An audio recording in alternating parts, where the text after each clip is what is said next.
we drove to the source of the earthquake. The people there were so shocked. There was sounds from everywhere that they don't want anyone else to come and help them. We did split up during the day between medical care and humanitarian work because there were many children who were obviously out of schooling, and they had set up a temporary school, so to speak, for them. And they were amazed. I mean, the medics looked like superheroes to them. We assembled a team of 4, which consisted of you leading that mission, and the paramedics and a medical team there.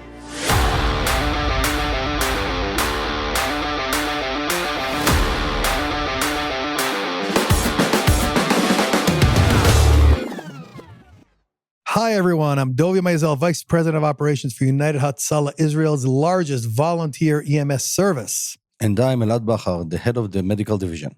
And today, on this very special episode of Masters of Emergency, we have 2 fantastic and amazing guests.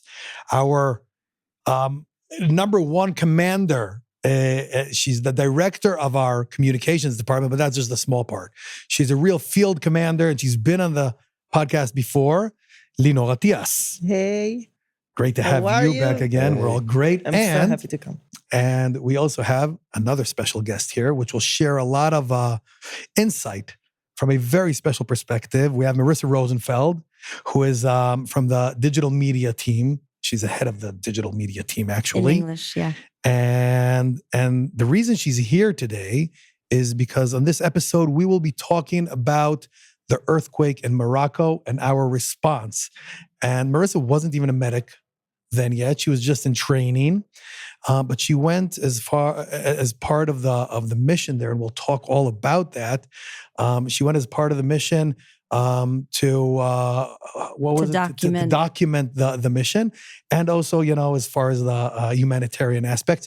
And she'll share some really, really great impressions from someone who's not in the deep nitty-gritty operation side, which will be led by Linor. So I think we should just jump right in and start talking about it a little bit. So on September 8th of 2023, this was right before High Holidays, Rosh Hashanah last year, at near midnight, 11 p.m., the ground shook in Morocco, just outside of Marrakesh. And, well, I myself, I know that a good part of us were just enjoying our Shabbat. Well, you'll say where you were. We were actually not far from each other. It's summer vacation. I was with my family up in a villa with all my brothers and sisters and nephews and nieces. And we had like 50 people there enjoying this fantastic Shabbat weekend. I was camping and you at were the Galilee Sea. Yeah, great place with to be. my family and friends. And your family, friends, and to be the leader of the major, the leader of the primary mission that went in to Morocco shortly after you, and we'll talk about that. And Elad, where were you? I was at You were in home the fields with your kids. With my family, but of course, we're always on a call. We're always on call. But Elad, for those who don't know, lives in a kibbutz. And his favorite place to go is the fields, the cotton fields. Loves going to the cotton fields.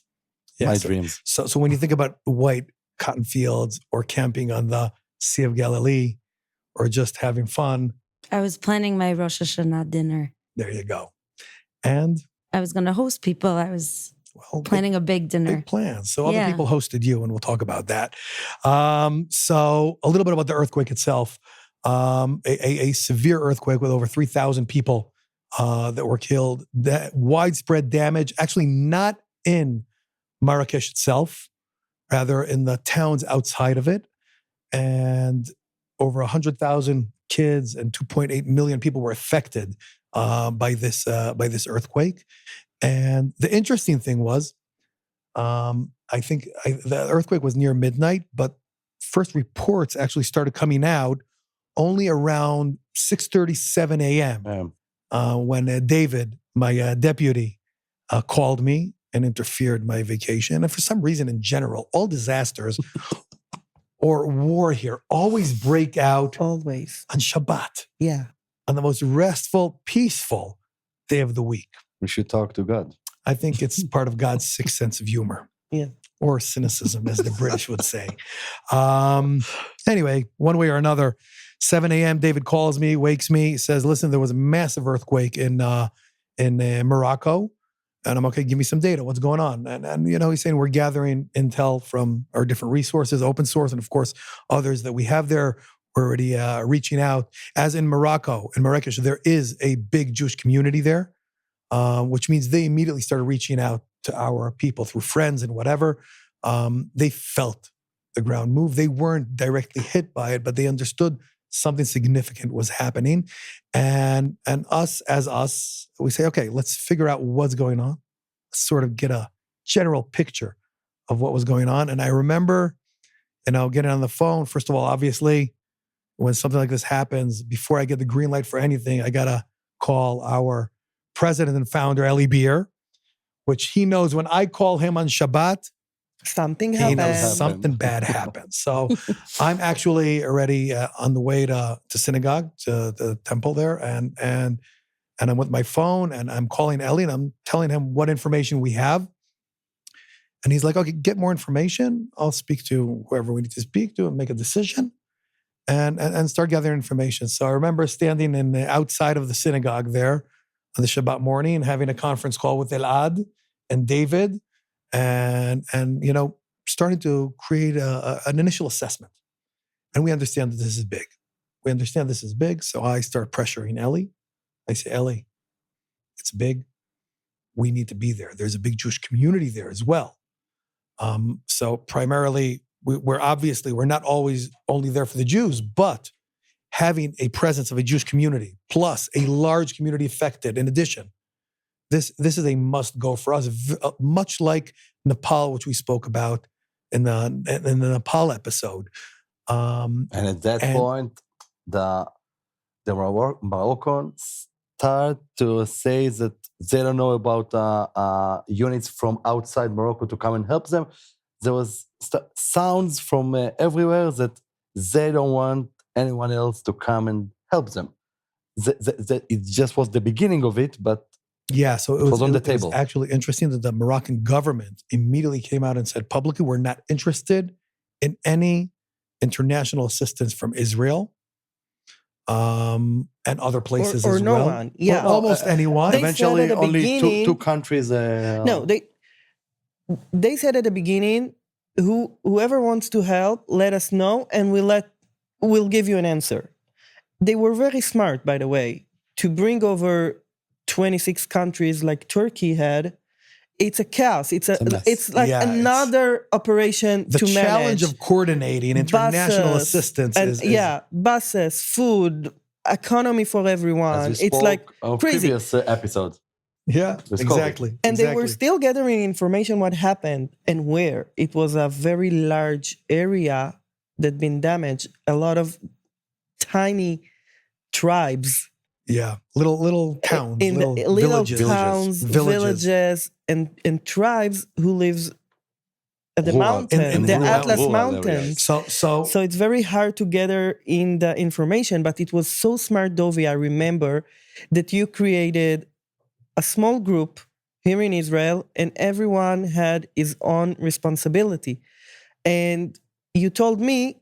So wait, before that, you're jumping in already. Wait, let's give the background a little bit. Yeah. Go I ahead. just want to add something to the background. Sure. That Morocco and Israel had only recently established through the Abraham Accords. Right. So they've established it was peace. like a new 2023, we were at a relationship with Morocco. Yes. Exactly. Yeah. But it was a unique time where we had just established relations. It was very fresh, but the fact that the big Jewish community was there and they were reaching out. So we said, what we do best is, and we're criticized sometimes for it, but we are, as a philosophy, we prefer to do and apologize rather than wait for confirmation or authorization. So as such, the foreign ministry here said, we're not sending anyone, yada, yada, whatever. And we said, okay. And I said, we're going. We need boots on ground. Eli Beer came back to me, said, based off of the information you gave, you have the green light. Let's go. I told him, Eli, we're not sending a huge team. We're sending what we call a go team. with a very distinctive mission, very focused on what their mission is, and I'll talk about that in a second. Go. So he says, approved, let's go. So I immediately, with Elad and the team, we immediately start coordinating, and we say, we need people, first of all, with foreign passports, because we don't want it to seem as if it's coming from an official, an official delegation or rescue mission, under the radar, stealth mode. Yeah. And we reached out, and obviously, Linor, you were one of our first go-tos with foreign passports. We assembled a team of 4, which consisted of you leading that mission, and the paramedics and a medical team there. And also the satellite communication. With satellite communication, we got you everything you needed. Yeah. And the mission that you were appointed with was to get boots on ground. First of all, let's get down there. Let's get boots on ground, get visual, and gather data from there, not based off of third-party information or whatever. And this was Shabbat in the morning, and come Shabbat afternoon already, you were already all geared up with the satellite communications, with whatever you needed. Basically, we're coordinating with people in the Jewish community, which we knew will greet you upon your arrival there, to set up camp, basically, set base camp in Marrakesh. And we set you off with the mission. And the mission, and you'll tell us about it right now, was very simple. First of all, is there something significant that we can be of added value to as a humanitarian organization, as a life-saving organization, as a light to the nations organization to a certain extent? And phase 2 of that is, first of all, to see if we'd be accepted there. And second is logistically what exists on the ground to see that we're actually able to execute. And now I'll hand it over to you, because Saturday night, I think it was 6 or 7 p.m., you were already 6 at p.m. the airport. At the airport before Shabbat, before sundown, before Shabbat even ended here. You and the team were already at the airport departing. Take it away. Exactly. So I was departing, and 30 minutes before, I had my first connection with a tourism company. We learned already that the tourist company is the best for us just to begin with, because they have those tour guides who can speak English and the local language. They have this 4-wheel jeeps that can take us everywhere, and they know how to navigate. They know all over because they take tourists all the time. So we just make the connection with this tourist company that was waiting for us. And they work there all year round. They work all year, yeah. So the tourist company is a very good asset for emergency management in a place that you don't know things that people how would to naturally start with. think of. And they know how to speak with who and who's, and who have the connection, and who's the right people, the person, because they're always with everyone. The locals. They're smooth. Yeah. They're smooth, yeah. They know they get their way around, get stuff done. So you're off, you're in the air, and you land there. We land there with the foreign Sunday morning, passports. Right? Sunday morning, yeah. We are going to Marrakesh. We start to make the first thing is just to make the contact with Israel. We operate the satellite communication device. We see that it's work. We see that we have signal with you guys, so we can go to the Atlas Mountain, the source of the earthquake, where it happened. You felt something at the airport? There was a military plane, something Nothing. on the ground? It was so quiet there. Quiet. Just so regular. quiet, just regular terminal. Which is it's regular interesting. It's surreal. passengers. It's the other It's side. surreal. Nothing happened. Tourists, businessmen. This is like a regular terminal. 20 hours after the earthquake. 20 after, yeah. We had no missions there, nothing at all. No one asked us anything about nothing. We drove to the source of the earthquake. The people there were so shocked. And we understood that those who survived can handle the situation, but they truly need help. The humanitarian aid, the supply of medical services, basic needs even. It was... Because we need to remember that though Marrakesh is unaffected, the hospitals are overwhelmed because the victims from the stricken areas were brought to Marrakesh. Very much Exactly. like in Kathmandu and Nepal. Yeah, exactly. And then we drove to Marrakesh. We start to make the conversation with the official services. So wait, you divided mission. How'd Yeah. that go? We divided mission. I asked the medical, the paramedic, together with an assistant, a medic, to go to pharmacies just to see if we can purchase drugs, to go to different kind of stores to see if we can purchase tents and humanitarian supply, logistics. And I went to the official offices of the Kingdom of Marrakesh. I met with the Ministry of Health. How? I told him, I came from Israel. We came to see if we can help you guys. And he didn't want any conflict. So he needed to... He was very cautious. He was very cautious. And it was great for me because now he's listening to me. He don't want me to make any troubles. So this is how I just, open his calendar for me. And I create a connection with his assistant, personal assistant. So she can always, and I promise him, I'm gonna let you know everything, every step I'm doing.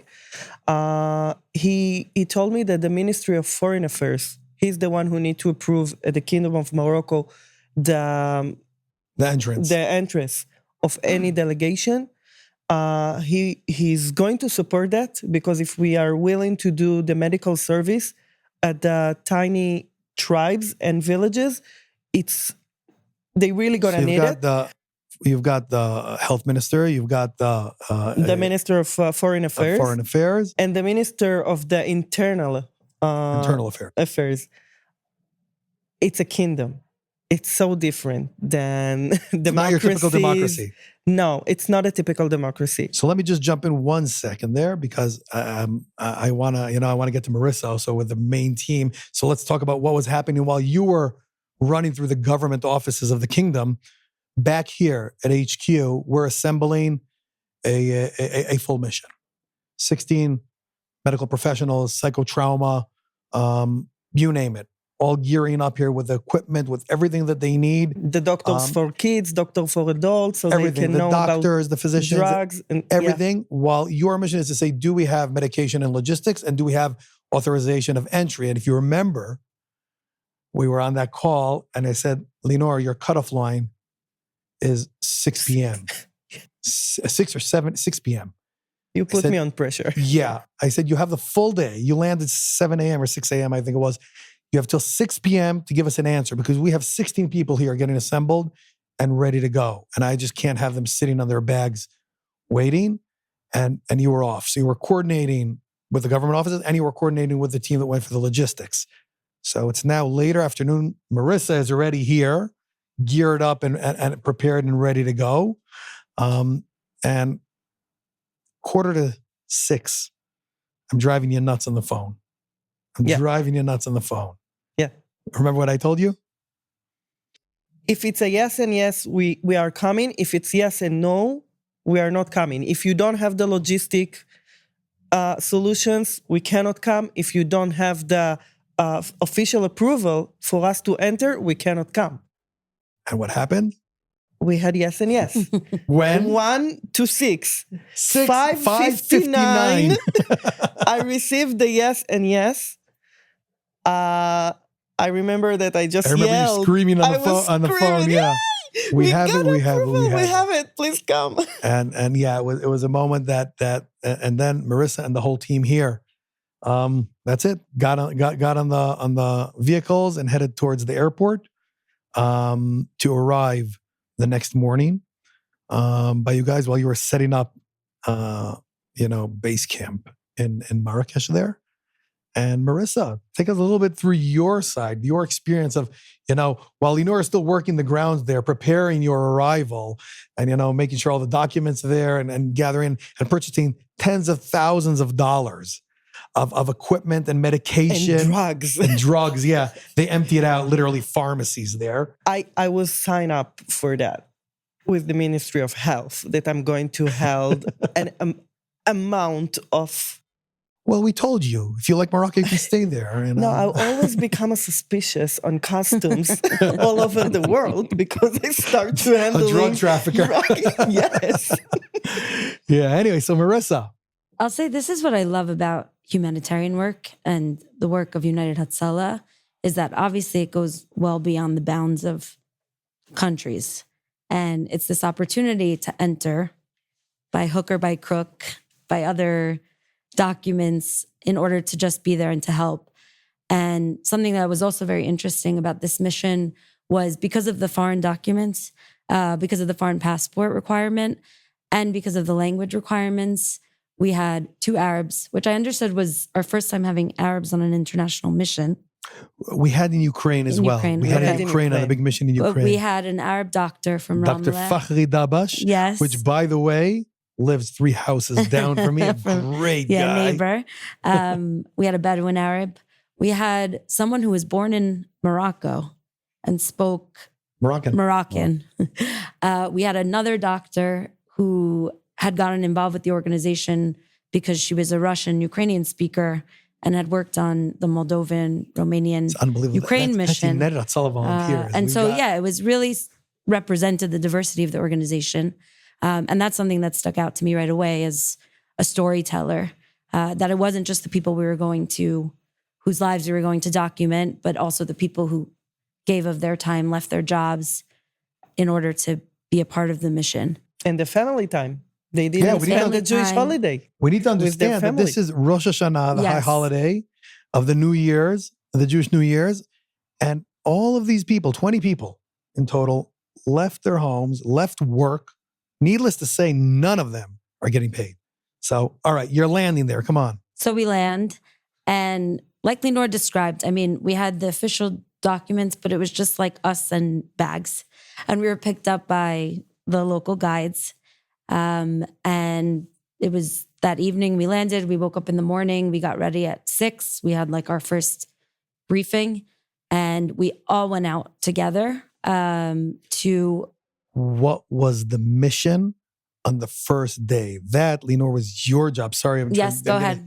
I'm going to take I'm the happy lead it wasn't my job to second. figure out what the mission Linor's was. job was to define the mission so that when you guys arrive, you waste no time. You rest a little bit once you land, a couple of hours, and you're out in the field already.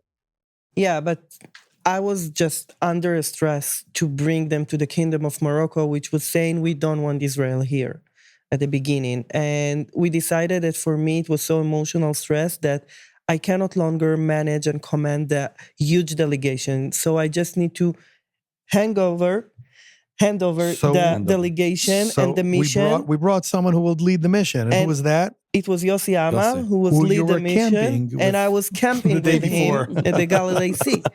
And I just told Yossi, I'm with you today, and tonight I'm flying back home.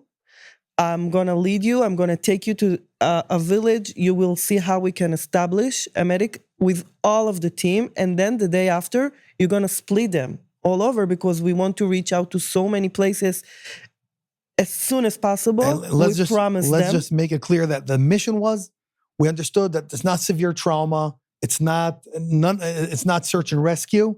The mission, and this was based off of our experience from Nepal, was to provide the medical attention in the villages. And when we understood that some of it was just community medicine, Community medicine. what they simply didn't have because as a result of the earthquake. of the earthquake. And So we minor can injuries. prevent with Yeah. this community medicine. We can prevent trauma scenarios. So after you got the authorization, you not only got Yeah. authorization, but you I- got also police escort. Yeah, exactly. That It was took you very there. important. I don't know if you guys remember, Marissa, that you were standing as a group, and I Yes. give you, before we went out, I give you just, what we are going to do today, and I really make you to be afraid that you need to save your things so Yes. no one will, Use the Velcro in the. use the Velcro. Yeah, Exactly. lock your personal communication radio device with the Velcro because you don't want anyone to take it over from you. There were so many people with, just grabbing Right. things. And people who take advantage Pickpocketing. of emergency situations. Yeah, of course. It's known. It's known there. I think that one of the issues that was pointed out to you, well, first of all, you went out to the mountains. Linor, you already started heading back. You handed over. Yossi took over. 16 members on the team. Marissa, you're with the team. You're out there. You set up the clinic there. Tell us a little bit how that felt, how that looked. So even before how many groups we were you one split? group on the first day. Okay. We did split up during the day between medical care and humanitarian work because there were many children who were obviously out of schooling and they had set up a temporary school, so to speak, for them. And they were amazed. I mean, the medics looked like superheroes to them. And again, with the Arabic, we were able to communicate in a way that made them feel excited. But the first two things, even before we set up the clinic, that I remember is we were driving up and they started cheering because we had flags. We had Israeli flags on our cars. Vehicles. And they started cheering, Israel, Israel, Wow. Israel. And so, you don't know how you're going to be received. But that was a moment right at the get-go that was like, wow. they want us here. And it means something to them. And even though the Kingdom of Morocco, you could see also they had set up tents and there were It was mattresses. 8 black jeeps Yeah. Right. driving together Like with out a of a police movie. escort. Yeah. And the flags of Morocco and, And Israel. Israel on every jeep. This is what we were preparing for you guys. Exactly. It looks like the hope is here. The hope that we were asking for just Yeah. arrived and going to be with us. I think similarly also, Hatzalah, as long as I've been here, it seemed like a new thing, the tents which pop up Yeah. almost Yeah, within yeah. minutes. And similarly, it's like this building of hope that just arises in bright orange. In the middle doesn't of look the natural. desert mountain. Exactly. This is like also another thing I didn't understand it before I landed, especially because I think the news coverage really focused on Marrakesh as a way of getting people interested. But really the damage was deep in the Atlas Mountains. The villages were far away from one another. The buildings which collapsed were bricks built of mud with the hands of the people who were killed under them. And we had this big, bright orange tent and many people How many people did you see in a day like this? so immediately we became the attraction. And I think, people were coming just en masse. I mean, everybody, the children of the village, the people of the village, telling one another. Some were just coming to observe, but there was a line. Immediately, And also there the was a rescue line. people of Morocco, the soldiers Yes. were so hungry and they just ask if we are kosher because the Jewish kosher and the halal kosher is Right. very similar. 'Cause they don't- So we gave them Oh, food, wow. something to eat because they were working since Saturday Wow. and only Monday morning they received some food. Wow. They were like nowhere. Unbelievable. Something I realized with regard to humanitarian work is that the way people express pain, be it physical or emotional, is cultural. It's different from place to place. It's not something you can see, obviously, we all know that. And even as someone who moved from the United States to Israel, I'm aware of how much culture impacts the way that we speak about the things that cause us pain. And what we realized was many people were coming through with chronic illnesses. It seemed they had never been seen perhaps by a doctor before. They never had such direct access, free and open access to healthcare. And what I realized is that presence in and of itself is a form of medicine. Just being there. Just being there. And it extended For them. obviously to the humanitarian work, to being with the children. One child came up to me and she got a cell phone in order to translate, Google Translate. Oh, I remember that picture. You sent that over. I remember that. Thank you so much, Israel, for coming to help us. Wow.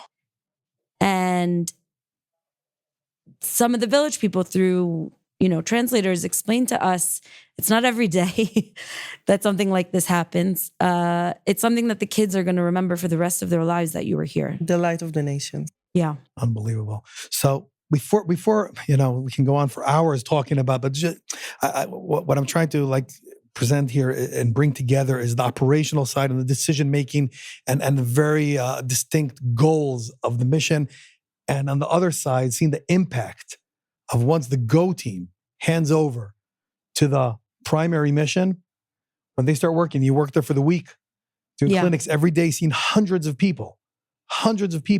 Give us one last, a very special moment that you felt there, throughout this mission that can really tell that side of the story of being with those hundreds of people where you felt you made that, it was worth everything just for that.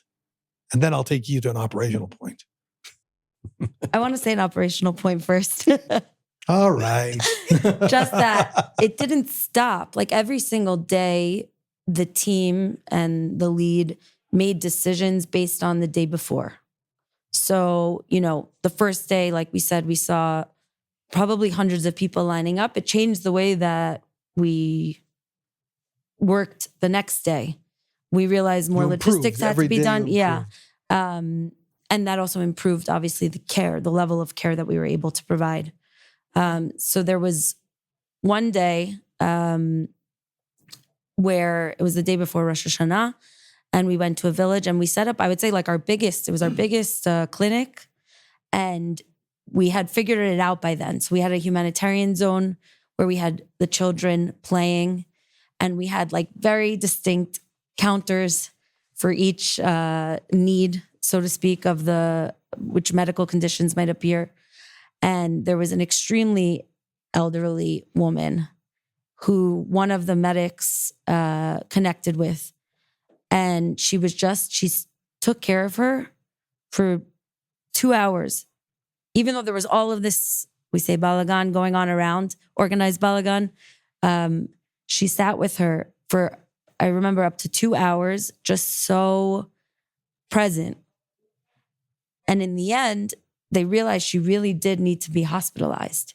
And it was actually the only instance along the course of the days where someone needed immediate emergency medical care. If we had not been there, I don't know what would have happened. And so that's one of the moments that sticks out to me. Unbelievable. It really is. I mean, we could go on for hours telling these stories. I think that being on one of these missions is an experience that is unparalleled on the human level. Linor, take us to let's bring down the 2 or 3 pointers of, when you lead a mission like this, what are your takeaways? I mean, if we're sharing with colleagues of ours around the world, what would be your 2 or 3 takeaways when going out on a Go team mission as a leader?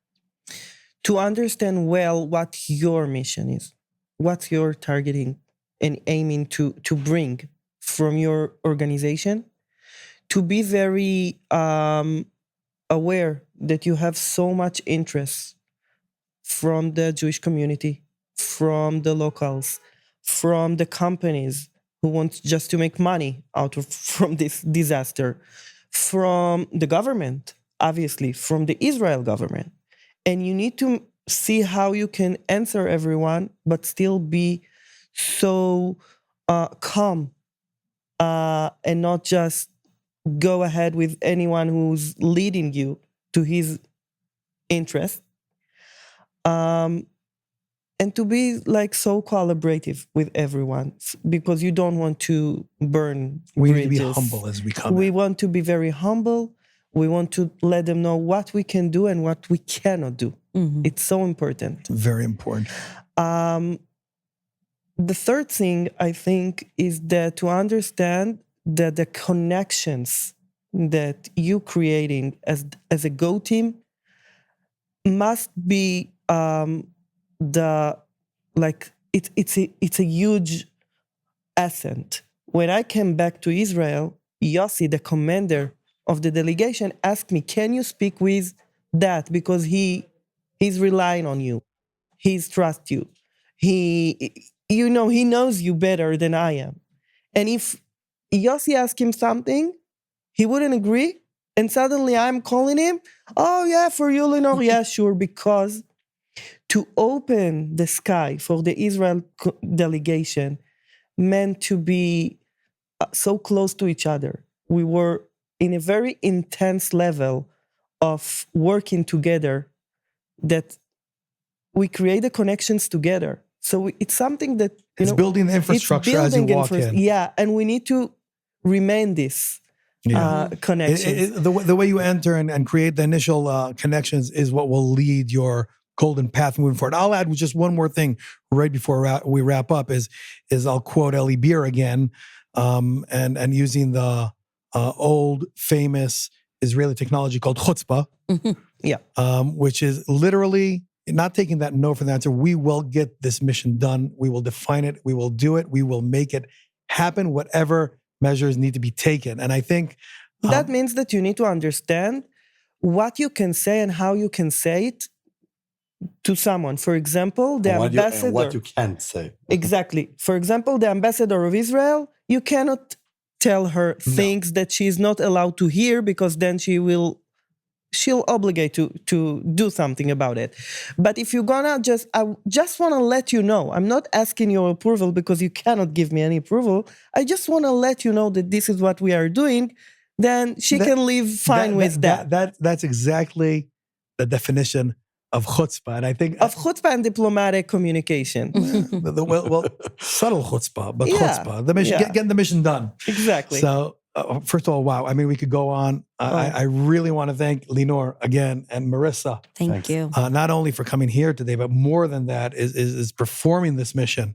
And you guys, so professional. Elad, you create a medicine list. We couldn't know what kind of illnesses we might occur, and we were ready and prepared nowhere on the Atlas Mountain with the right drug to any kind of need. So thank you so much for your professional, and Dovie, obviously, to create these kind of missions. I didn't create the mission. It's him who created the earthquake. But anyway, that brings us to the end of another episode of Masters of Emergency.